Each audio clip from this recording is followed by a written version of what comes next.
Hello everyone, you're watching News Talk powered by IIST, IIMR and IIP.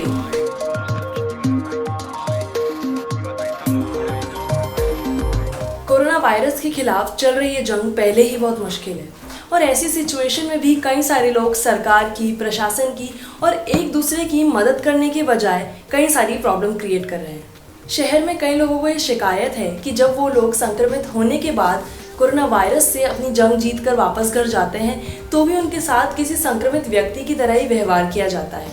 उनके पड़ोसी उन्हें देखते नहीं हैं, उनसे बात नहीं करते हैं और उन्हें किसी आम इंसान की तरह नहीं, किसी संक्रमित व्यक्ति की तरह ट्रीट किया जाता है। लोग ये नहीं समझते कि वो व्यक्ति अब संक्रमण से मुक्त हो चुका है। लोग उसे अभी भी वायरस का कैरियर मानकर उसके साथ भेदभाव करते हैं, अमानवीय बर्ताव करते हैं। हम ये नहीं समझते कि ये प्रॉब्लम सिर्फ उस व्यक्ति पर नहीं आई है, हम सब पर आई है और इसलिए हमें एक साथ मिलकर इस प्रॉब्लम से बाहर निकलना होगा। अगर शहर में कोई भी व्यक्ति संक्रमित पाया जाता है तो लोग उसके घर की वीडियो बनाकर खूब शेयर करते हैं, लोगों को उसके घर के फोटो भेजते हैं और हम ये भूल जाते हैं कि वायरस से संक्रमित होने के कारण उस व्यक्ति के लिए परेशानियां पहले ही कुछ कम नहीं है और उसकी वीडियोस बनाकर हम उसके लिए परेशानियां और बढ़ा देते हैं। फिर वो लोग कोरोना वायरस से तो बच जाते हैं पर चिंता, तनाव और ट्रॉमा जैसी प्रॉब्लम्स का शिकार बन जाते हैं। हमें संक्रमित व्यक्ति के साथ भेदभाव करने के बजाय, उसकी वीडियोस बनाने के बजाय उसे मोटिवेट करना चाहिए, उसका मनोबल बढ़ाना चाहिए। यदि संक्रमित व्यक्ति आपका कोई करीबी है तो आपको उन्हें कॉल करना चाहिए और बताना चाहिए कि वो इस परेशानी से जल्द ही निकल जाएंगे और इस कठिन समय में हम सभी उनके साथ हैं। रिसेंटली शहर के तंबोली बाखल में कोरोना वायरस से जंग जीत कर आए 70 वर्षीय एक व्यक्ति के स्वागत में कॉलोनी के लोगों ने रंगोलियां बनाई, दिए जलाए और उनके आने पर ताली बजाकर उनका स्वागत किया। इसी तरह उत्साहवर्धन की अपेक्षा सभी कोरोना से पीड़ित व्यक्ति हम सभी से करते हैं। कोरोना वायरस से संक्रमित होने के बाद होने वाले भेदभाव के डर से ही न जाने कितने लोग खुद के संक्रमित होने की बात छुपाते हैं।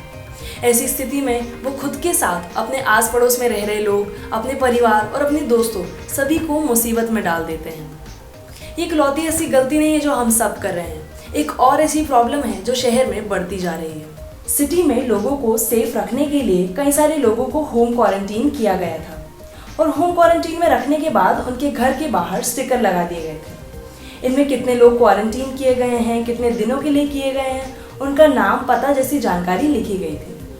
वैसे तो ये सभी सेफ्टी इंश्योर करने के लिए लगाए गए थे, पर अब यही स्टिकर क्वारंटीन में रह रहे लोगों के लिए स्ट्रेस और साइकोलॉजिकल प्रेशर का कारण बनते जा रहे हैं। एक बार होम क्वारंटीन से बाहर आ जाने के बावजूद भी इन लोगों के साथ बहुत भेदभाव किया जाता है।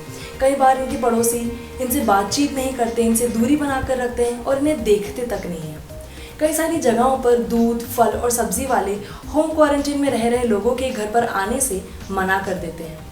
ऐसी सिचुएशन में हमारा ये समझना ज़रूरी है कि उन्हें होम क्वारंटीन एक प्रिकॉशनरी मेजर के तौर पर रखा गया है, यानी कि होम क्वारंटीन में रह रहा हर व्यक्ति कोरोना वायरस से संक्रमित हो ये ज़रूरी नहीं है। यदि अब आप कोई भी व्यक्ति के घर पर अवेयरनेस के लिए लगाए गए स्टिकर को देखें तो ध्यान रखिए कि वह भी आपकी तरह किसी प्रॉब्लम को फेस कर रहा है और इसलिए उसके नाम, पता को व्हाट्सएप ग्रुप में सर्कुलेट करने के बजाय उसकी मदद करें, उसकी प्रॉब्लम्स ना बढ़ाएं और कोशिश करें कि आप उनकी जितनी हेल्प कर सकते हैं वो ज़रूर करें। इस डिफ़िकल्ट सिचुएशन में एक दूसरे के प्रति एम्पैथी और सपोर्ट बहुत ज़रूरी है। इन दी एंड हम सब एक ही देश के निवासी हैं और हम सब पे ये प्रॉब्लम आई है और हम सब मिलकर इससे लड़ेंगे और जीतेंगे। ये था हमारा special news segment news talk powered by IIST, IIMR and IIP। और अब इसी तरह इंदौर शहर के साथ भोपाल शहर से जुड़ी खबरों के लिए आप देख सकते हैं Bhopal talk.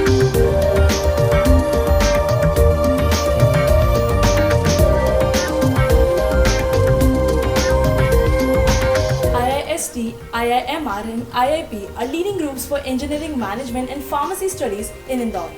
Under the visionary leadership of Captain of Industry awardee Shri Arun S. Bhatnagar, IRS.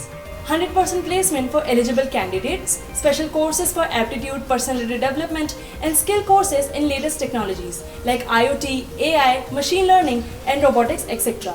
by handpicked professionals along with 26 clubs for extracurricular and sport activities which prepare our students to be industry ready.